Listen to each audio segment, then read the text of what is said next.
Hey guys, hope you're having a great day today. All right, today is our Less Stuff, More Life challenge. This year, what I'm doing is I'm going off my book I wrote a long time ago, Less Stuff, More Life. And it was all about cutting down on things physically, emotionally, and spiritually in your life so that you can have like less stuff, like less garbage in your life so that you can enjoy more of your life. Thus the name Less Stuff, More Life. And so this is week 3 of the challenge. I'm giving you one each week to go by. You might watch this video and be like, oh, I don't want to do that. And that's completely fine.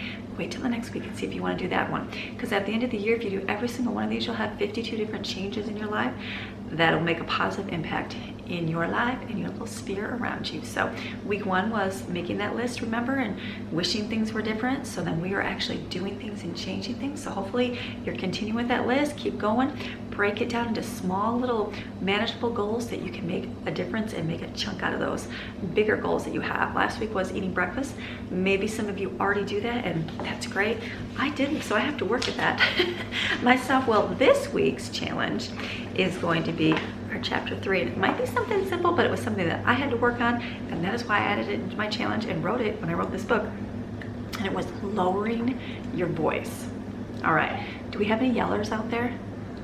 I was a yeller. Oh, I was a yeller. I yelled because I was out of control. I yelled because my kids didn't listen. I yelled when they did something wrong. I yelled to say, Now all it was doing was showing that I am out of control, and this is the way I spout off, and everybody better listen to mom.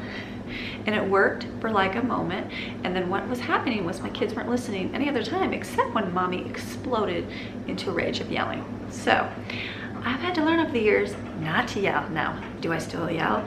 I find myself yelling when my time of the month comes around and I yell, and I'm like, whoa, why did I do that? And I'm like, oh, must be the time coming. So I can feel that enraging inside, and I just naturally want to do that. So I have to catch myself. I have to do that an awful lot so that I don't do it. I had to do it a lot more before when I was getting out of my habit of yelling at every single thing. So you can do these things. If you want to conquer yelling, you will be able to do it. You just got to work at doing it. So in my home, it's loud. There is a lot of kids. There's a lot of noise. It was especially loud when I had a lot of little ones, and it seemed like the only way I could get them to hear me was by yelling.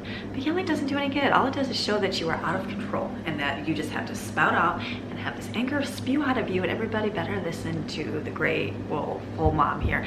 But it does not do you good. You've been in the stores, you've seen other moms yell at their kids, right? You've seen at the park and you've seen moms yell at their kids, and all it does, and you can sit back and look and go, oh my goodness, that poor child. But we don't know what kind of day that mom had. We don't know anything that goes on with that mom. But we do know that that mom has some inner turmoil inside. She's probably going through a lot of things, and that is the way she spews out to her kids, just because that control just loses it inside there. But we want to create a different kind of atmosphere in our lives. We want to create a warm, inviting atmosphere in our home. Not one where we're yelling, not one where we're screaming at our kids. We want this to be a peaceful haven where it's an enjoyable place to be. So how do we do that? Okay, so let me give you a real quick, easy tip how we can do this, right? It might sound silly, and you're gonna do it, and you're gonna be like, this does not work, but you have to consistently do it. So you know what you do? You need to lower your voice. Yes. Now, I'll tell you, the first few times you do this, probably the first week, everybody will ignore you, and they will not hear you. So be prepared, moms. They're not gonna hear you. So I know my home, I'll use this. We did this at dinner time because dinner time was insanity in our household. Insanity. We had the 1960s home where the ceilings were curved, like around the doorway, the archways. So when you walked in that dining room, it was just loud. And I had a baby, and I had a toddler, and I had a preschooler, and school-age kids, and it was not even fun to sit down and eat with everybody because it was just magnified loud. But at the end of the day, that was the last thing I wanted to do. But what I did is I went in there. Everybody's talking at the same time. Everybody's talking to each other, and it's just crazy. Well, what I did, instead of like, everybody listen to mom, I started lowering my voice, and I started talking really quiet. And you know what? They just ignored me.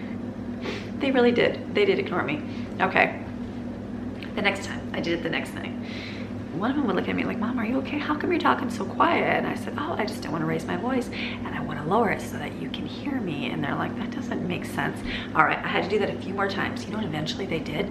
They shut up so they could hear me, and they listened. They were like, oh, what? And then when somebody started being really loud over here, I looked at them, I said, oh, no, lower that voice so that we can hear you when you're talking. And that is what we did. We started lowering our voices instead of yelling. I know it kind of counteracts what you feel.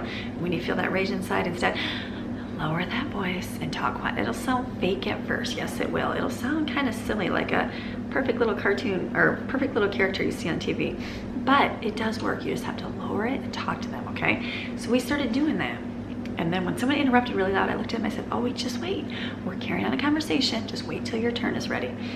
Eventually, we all started talking at a lower level. And guess what? Meals started being enjoyable. Now, we had a screaming baby at that time, or toddler, in the high chair. Do you know that you can train your children to be quiet as well, even toddlers and babies? You can. The key, again, is consistency. Consistency works for everything in child training, but you have to be on it. So what you do, this is how you start. Babies in the high chair. My child would always throw their hands back and scream when they were done. All right, and I hurry up and get them out. That means they're done. Look at them and you immediately turn like a shock and awe in you. When the baby starts screaming, you look and you go, oh, no, no, no, no, shh, shh, shh, shh. Like that. They'll look at you like, what? And then they'll do it again. You go, oh, shh, no, no, no, no, no, shh, shh, shh, shh. Do that consistently. You might have to do that a few times, over and over and over. The first day it's gonna be like, what? And then, get them out of their chair, do their thing. The next day, you look at me, oh, no, no, no, no, real quiet. Shh, you can do this. We do this for training our little ones to sit during church services. They could sit, we sat through 3-hour church services when they were babies. We just had to work with them. And this is how you do it. You work and you're, oh, no, no, no, no. They know that during the time of dinner and church, or whenever you want them to be quiet, they are to be quiet and they're not to scream. They're still gonna do it because they're kids. They're gonna do it all the time because they're playing loud, and you gotta let kids be loud. That's just part of them. But if you work with them and they know that during this time, this is not acceptable, this is not, they will actually learn to do that. So you just look at it, but you have to be consistent. It has to be more like, oh, no, no, no, don't do that. Shh, we don't do that. And they'll get the hang of it. I promise you, it does work. What you need to do is pay attention to your triggers. We all have triggers, right? We have triggers that make us explode. Oh yeah. You got to see what it is that makes you scream. Pay attention. This next week, pay attention when you scream. Pay attention, is it with your teenagers? Is it because your teenagers go on their devices before they even do their chores? And then you scream at them, okay? So what you need to do, you need to go back to the basics, because teenagers don't listen, kids don't listen. So you need to go back and you need to say, all right, now the rules are that you do your school, you do your chores, and then you may have your devices. If you choose not to do that, then your devices will be taken away for whatever, 3 days, whatever you want to do, 2 days, a day. Okay, so what you do, then if they know the rules, all right, okay, Mom, I got that. Well, then the next day, when they come home from school, do their thing, and they don't do their chores, and they're already on their devices, instead of exploding at them because you came out and you saw there's still dishes sitting over here, you say, oh, do you remember what the rules were that we talked about yesterday? Oh yeah, Mom, I forgot. Oh, well, I'm sorry, but I need to take your device and you won't get it back for 2 days. Oh, Mom, they'll throw a fit. And you'd be like, no, I'm sorry, you broke the rules. That's what the rules are. And you take them and you put them away. You be consistent. Don't give them back. Hold on to your grounds, Mama. Same thing with little kids. All right, if they know the rules, now remember, we're talking kids that understand things. If you have a whole giant toy room full of toys and you expect your preschooler to pick up everything after they're done, that's wrong. Little kids can't be responsible for big giant houses. Think of how many adults cannot be responsible for keeping their big giant houses clean. To a kid that has to clean a playroom up, it is like a big giant house to them, right? That's the way their mind works. And so I know for myself, if I didn't have my house organized, it'd be a disaster. It would be overwhelming for me to have to keep that clean every day. For a child, you have to make them be responsible for their size things. When my older ones were younger, they literally had a container of toys. A container, like a plastic tub, and that was it. That was all they had, because you know what? It was easy for them to clean up. It was easy for them to put away.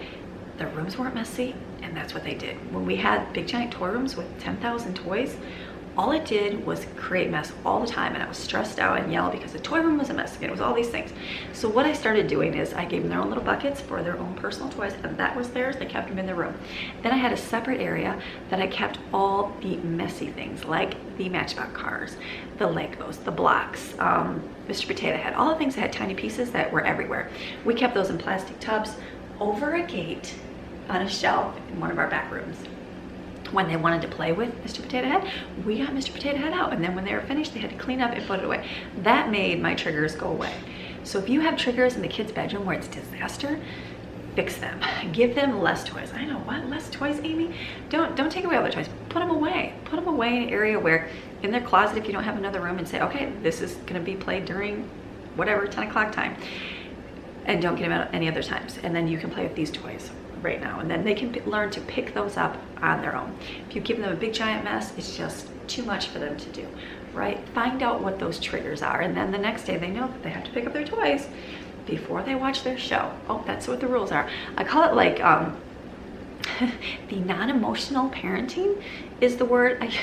I used to think of like, and it sounds harsh, doesn't it? But it really truly does work. If you do not, you have to love your child. I mean, you have to love your child, and you love them enough to want to teach them and train them how to act in the world and respond to people in their environment, all those things, right? So it's not that you're not emotional, but non-emotional training, that's the word. Think of like a police officer, right?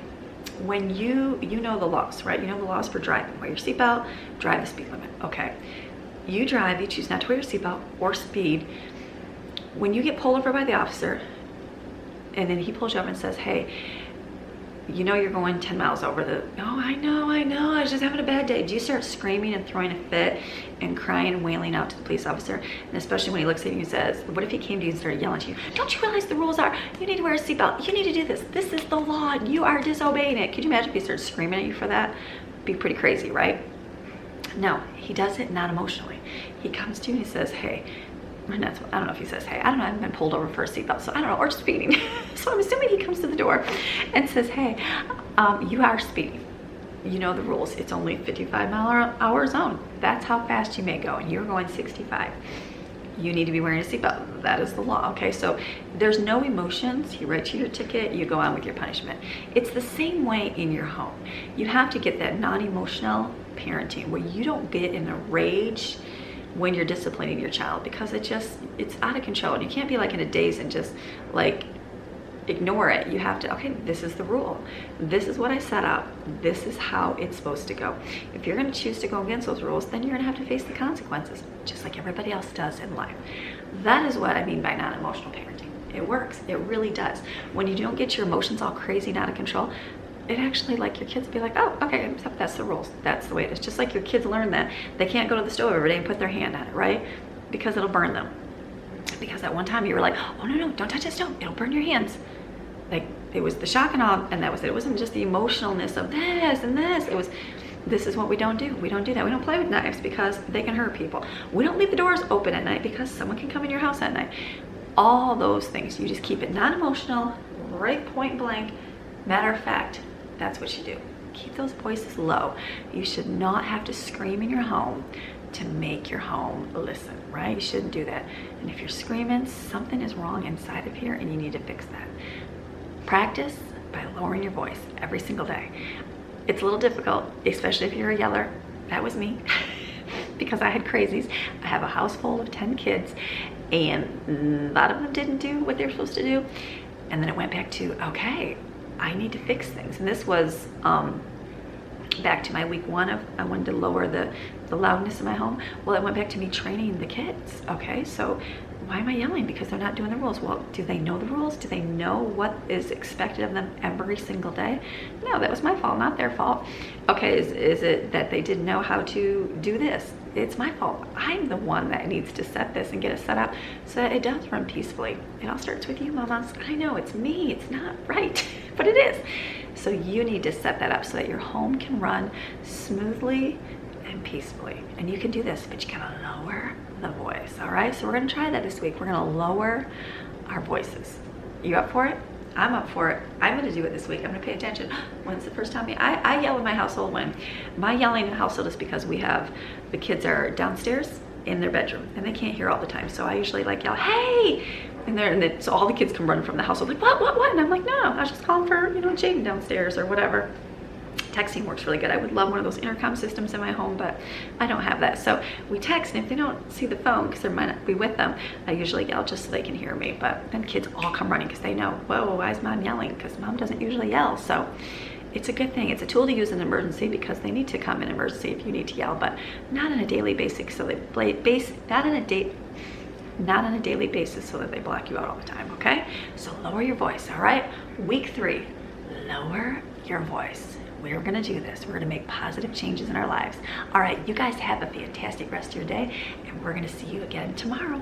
Okay, bye.